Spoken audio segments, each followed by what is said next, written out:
Hello everyone, welcome back to my channel IGNOU tutorial. आज हम data analysis BCS 184 का important question देखेंगे। इसमें हमने टोटल 2 क्वेश्चन को एलेबरेट किया है, जिसमें आपका पहला क्वेश्चन है what are the various methods of collection of primary data discuss. Primary data को कलेक्ट करने के कौन कौन से मेथड होते हैं वो इसमें हम डिस्कस करेंगे। Primary data collection involves gathering new first-hand information directly from sources। किसी भी सोर्सेज से जो हम पहला डेटा कलेक्ट करते हैं उसे ही हम प्राइमरी डेटा कलेक्शन बोलते हैं। और इसमें क्या क्या चीज़ इन्वॉल्व होता है? पहला होता है आपका सर्वे एंड क्वेश्चन आयर। सर्वे और क्वेश्चन आयर करते हैं। Involves asking people a series of questions to gathering data on a specific topic. किसी भी स्पेसिफिक टॉपिक के ऊपर हम अलग अलग तरह के क्वेश्चन का सीरीज बनाते हैं। और किस तरह से? Can be administered in a person, by phone, by mail और ऑनलाइन।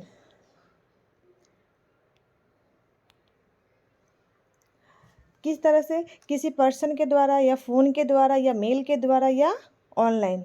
मतलब ये सारे क्या है, जो क्वेश्चन हम प्रिपेयर करते हैं वो किस वे में करते हैं। वो हम पर्सन टू पर्सन भी कर सकते हैं, बाय फ़ोन भी कर सकते हैं, मेल के द्वारा या ऑनलाइन भी कर सकते हैं। इसके क्या क्या एडवांटेजेस हैं? It can reach a large number of respondents, is cost effective especially online and allows for quantitative analysis।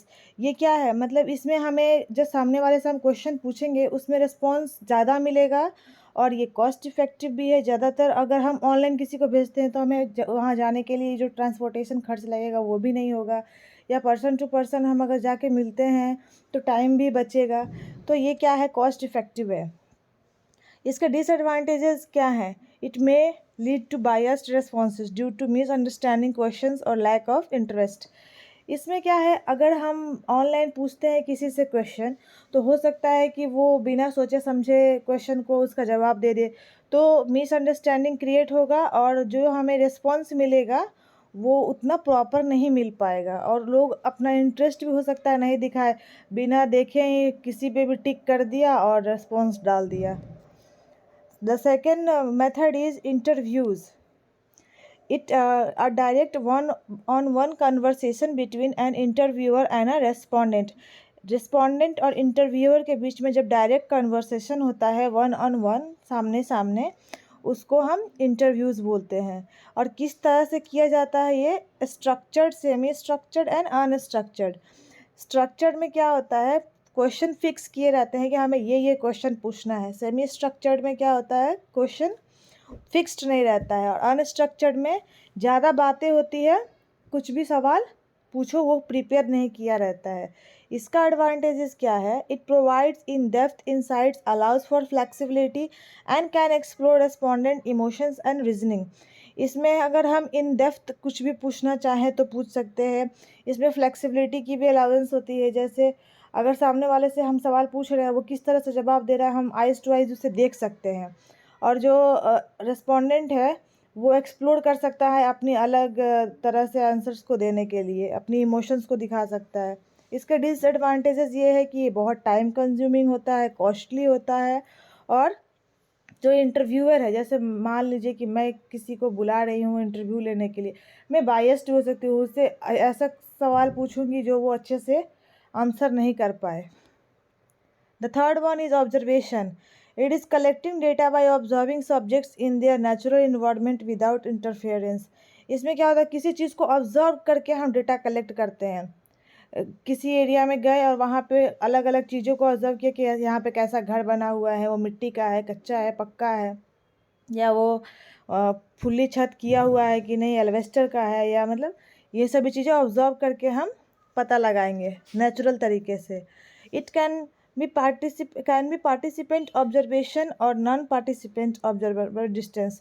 इसमें क्या है, जो ऑब्जर्वेट मतलब जो सामने अगर कोई पड़ गया तो उससे हम सवाल पूछ रहे हैं, वो जाना पहचाना भी हो सकता है और नहीं भी हो सकता है। मतलब हो सकता है कि वो हमारे रिसर्च में इन्वॉल्व हो और नहीं भी हो, दो तरीके से हो सकता है। इसके एडवांटेजेस ये हैं कि it offers real time data, reduces response bias and capture non verbal behaviour. इसमें क्या है कि जो हमारा डेटा है वो सही से कलेक्ट होगा और जो सामने वाले रेस्पोंडेंट हैं वो बायस्ड नहीं होंगे और बिना बात किए भी हम डेटा कलेक्ट कर सकते हैं। इसका डिसएडवांटेज ये है कि बहुत टाइम कंज्यूमिंग होता है और ये may not be capture subject thoughts और इंटेंशन। हो सकता है कि जो चीज़ें हम ऑब्जर्व करें वो सही भी ना हो। तो ये सभी चीज़ें एडवांटेज और डिसएडवांटेजेस है। Fourth one is the experiments. Description researchers manipulate variables to observe effects on a subject commonly used in scientific research. इसमें क्या, अगर रिसर्चर्स किसी चीज़ को रिसर्च करने जा रहा है, कि सर्वे करने जा रहा है, प्राइमरी डेटा कलेक्ट करने जा रहा है, तो वो चीज़ों को ऑब्जर्व करेगा कि किस तरह के, मतलब एक ऑब्जर्व करना, एक रिस्पॉन्स लेना और उसको एक्सपेरिमेंट के थ्रू करना। इसके कौन कौन से टाइप्स हैं? It can include field experiments और लेबोरेटरी एक्सपेरिमेंट्स। फील्ड एक्सपेरिमेंट्स में हम रियल वर्ल्ड के बारे में जाके देखेंगे, और लेबोरेटरी में जो चीज़ें वहाँ पे इन्वायरमेंट के थ्रू कंट्रोल्ड किए जा रहे हैं, जैसे वहाँ का वेदर कैसा है, पेड़ पौधे लगे हैं कि नहीं, ये सभी चीज़ें देख सकते हैं हम इसमें। इसके एडवांटेजेस ये है कि it enables control over variables, allows for casual analysis and provides strong evidence. Disadvantages है कि ये भी बहुत कॉस्टली होता है और इम्प्रैक्टिकल तरीके से होता है, और हो सकता है कि रियल लाइफ की जो चीज़ें हैं वो इसमें प्रेजेंट ना हो। और इसका एडवांटेजेस था कि ये enable control over variables, allows for casual analysis and provides strong evidence. किसी भी चीज़ के बारे में स्ट्रॉन्ग एविडेंस देता है और हम कैजुअल तरीके से इसका एनालिसिस कर सकते हैं। Fifth one is focus groups. A small group discussion led by a moderator aimed at gathering opinions and perception. मतलब 4-5 लोगों को इकट्ठा कर दिया और उनसे सवाल जवाब करा के हम जो भी चीज़ें ऑब्जर्व करते हैं उसे हम फोकस ग्रुप्स बोलते हैं। It allows for groups dynamics in depth discussion and discovery of new ideas. इसके एडवांटेजेस ये हैं कि हमें न्यू चीज़ें देखने को, सुनने को मिलेगी, और इन डेप्थ डिस्कशन होगा तो और अच्छे से हम रेस्पोंडेंट के अंदर क्या है, क्या वो बोलना चाहता है, वो समझ पाएंगे। इसके डिसएडवांटेजेस ये हैं, it may affected by dominant personality, is less representative for larger population and may be costly. ये कॉस्टली हो सकता है, और हो सकता है कि उसमें अलग अलग कास्ट, अलग अलग जगह के लोग हों तो उनकी सोच ना मिलती हो, तो अलग तरीके से लड़ाई झगड़े भी हो सकते हैं। 6 one is case studies and in depth analysis of a single subject, group और इवेंट, प्रोवाइडिंग डिटेल्ड इंसाइट। किसी भी चीज़ के बारे में डिटेल इन्फॉर्मेशन निकालने को हम केस स्टडीज़ बोलते हैं, किसी भी सब्जेक्ट के ऊपर। Offer comprehensive data, explore complex issues and is useful for theory development. ये बहुत ही ज़्यादा यूज़फुल होता है कि हम किसी भी चीज़ के बारे में कॉम्प्लेक्स तरीके से उसके डेटा को निकालते हैं, और ये हमारी जो थ्योरी डेवलपमेंट होती है उसमें भी बहुत यूज़फुल होती है। इसके डिसएडवांटेजेस ये है कि टाइम इंटेंसिव है और ये बहुत ही ज़्यादा लिमिटेड होता है। 7th one is projective techniques, descriptions, indirect methods where respondent reveals subconscious attitudes and feelings through creative prompts, that is sentence completion और drawing task। इसके एडवांटेजेस ये हैं कि help uncover hidden attitude suitable for sensitive topics and encourages creativity. किसी भी hidden चीज़ों को बाहर निकालता है, और जो सेंसिटिव टॉपिक होती है उसके लिए ज़्यादा ये सूटेबल होता है। हर टॉपिक पे ये एप्लीकेबल नहीं होगा प्रोजेक्टिव टेक्निक्स। डिसएडवांटेजेस ये है, it can be hard to analyse subjective and may lead to unreliable conclusions. इसमें किसी भी चीज़ को, रेस्पोंडेंट के आंसर्स को एनालाइज कर पाना बहुत ज़्यादा हार्ड है, और जो इसका कंक्लूजन है वो अनरिलेबल भी हो सकता है। Each method has specific strength and limitations, so the choice depends on the research objectives, resources and the types of data needed. जो अलग अलग मेथड्स हैं उसकी अपनी अपनी स्ट्रेंथ और लिमिटेशंस है, मतलब प्रॉस एंड कॉन्स। तो वो जो हमारे रिसर्चर्स हैं उनकी चॉइस के ऊपर डिपेंड करता है कि which method they want to prefer और विच मे नॉट। तो ये था आपके पहले क्वेश्चन का solution. Now come to the second one, and it is what are the various precautions in using secondary data, discuss. कौन कौन से ऐसे प्रिकॉशंस हैं जो हम सेकेंडरी डेटा यूज़ करने के लिए यूज़ करते हैं, डिटेल में डिस्कस करेंगे। मतलब प्रिकॉशंस कहने का सेंस ये है कि क्या क्या सावधानियां बरतते हैं सेकेंडरी डेटा कलेक्ट करने के लिए। तो Using secondary data can be highly beneficial for research, but it also comes with certain risk and precautions. Secondary data जो है वो रिसर्चर्स के लिए बहुत ज़्यादा बेनिफिशियल्स होता है, बट इसके कुछ रिस्क हैं, कुछ कॉन्स हैं जो हम आगे देखेंगे। पहला है evaluate data relevance. Ensure that the secondary data aligns with your research objectives and questions.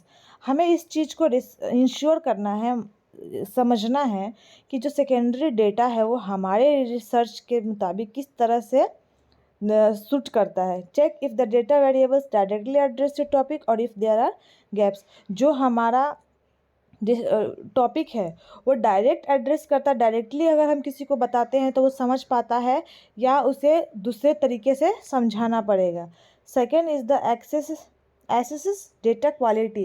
Review the credibility of the data source, ensuring it is reliable और and reputable. हमारा जो डेटा सोर्स है वो इस चीज़ को हमें इंश्योर करना है कि वो सामने वाला अच्छे से समझ पाएगा या नहीं समझ पाएगा। Consider any potential biases in data collection और reporting as well as the sample size and methodology.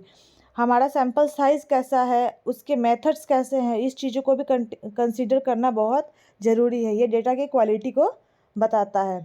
Third is check for data timeliness. Verify the age of the data to see if it is still relevant, especially in rapidly involving fields where outdated data could mislead.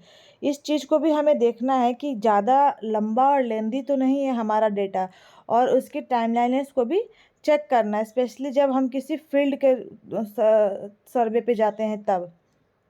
Examine methodology and definitions. The fourth precautions. Understand the data collection method used as different method. हमें इस चीज़ को समझना है कि हम जो different data collect करने के मेथड्स को यूज़ कर रहे हैं वो कौन कौन, जैसे कि सर्वे, इंटरव्यूज़, ऑब्जर्वेशनल स्टडी, जैसे है कि हमने पिछले क्वेश्चन में देखा। Ensure that the definitions and categories match your own research requirements. हमें इस चीज़ को इंश्योर करना है कि जो हमने डेटा कलेक्ट किया है या हम कलेक्ट करने जा रहे हैं वो अलग अलग वे में अलग तरीके से रिप्रेजेंट किया हुआ हो। जैसे सर्वे का है तो वो सर्वे के लाइन में ही हो, इंटरव्यूज़ वाला ये नहीं कि सबको मतलब मिला दिया और घिचपिच कर दिया। Next is be aware of data privacy and ethical concern. हमें डेटा प्राइवेसी और एथिकल कंसर्न्स के बारे में भी अवेयर रहना चाहिए। Check for any privacy concern if the data involve sensitive information. हम अगर किसी सामने वाले से रेस्पॉन्ड मतलब करवाने जा रहे, क्वेश्चन पूछने जा रहे हैं, तो उससे कुछ ऐसे पर्सनल क्वेश्चन ना पूछ ले जो उसका जवाब ना दे पाए। इस चीज़ का भी हमें ध्यान रखना है। 6.1 is consider data format and accessibility. हमारा डेटा का जो फॉर्मेट है और किस तरीके से हमने उसको बनाया है उसको भी चेक करना है। Verify the data format is compatible with your analysis tools और if additional formatting is needed. और इस चीज़ का ध्यान रखना है किसी सर्वे पे जाने से पहले कि जो हमने बनाया है डेटा वो परफेक्ट है या नहीं, या उसमें कुछ चीज़ों की चेंजेस की ज़रूरत है। Next is account for potential biases. Recognize that secondary data may reflect the biases of the original data collectors. Be prepared to account for these biases in your analysis to avoid skewed results. जैसे हमें अगर prepare किया हुआ questions मिल गया, question seat, तो हम खुद से भी चेक करेंगे कि हो इसमें कुछ गलत ना हो, और जब हम जाएं कलेक्ट करने के लिए डेटा तो वहाँ पे जाके हमें शर्मिंदगी ना महसूस हो. Document the source. Properly cite the original data sources and acknowledge any limitation in the secondary data. Clearly note any assumptions or adjustment made to fit the data to your research. इसमें क्या करना है कि अगर जो हमारा जो original data source है उसको सेकेंडरी डेटा सोर्स के साथ लिमिट करना है और क्लियरली उसमें एडजस्ट कर देना है कि जो हमारा डेटा कलेक्ट होके आया है वो पहले वाले से बिल्कुल मिलता जुलता हो. तो ये सारे प्रिकॉशंस थे. इसमें जो भी आपको सूटेबल लगे वो अपने आंसर शीट में आप लिख सकते हैं. आपका एग्ज़ाम आने वाला है दिसंबर सेशन वाला. तो ऑल द बेस्ट, और कोई भी क्यूरी हो तो आप मुझे कमेंट बॉक्स में पूछ सकते हैं. Thank you so much.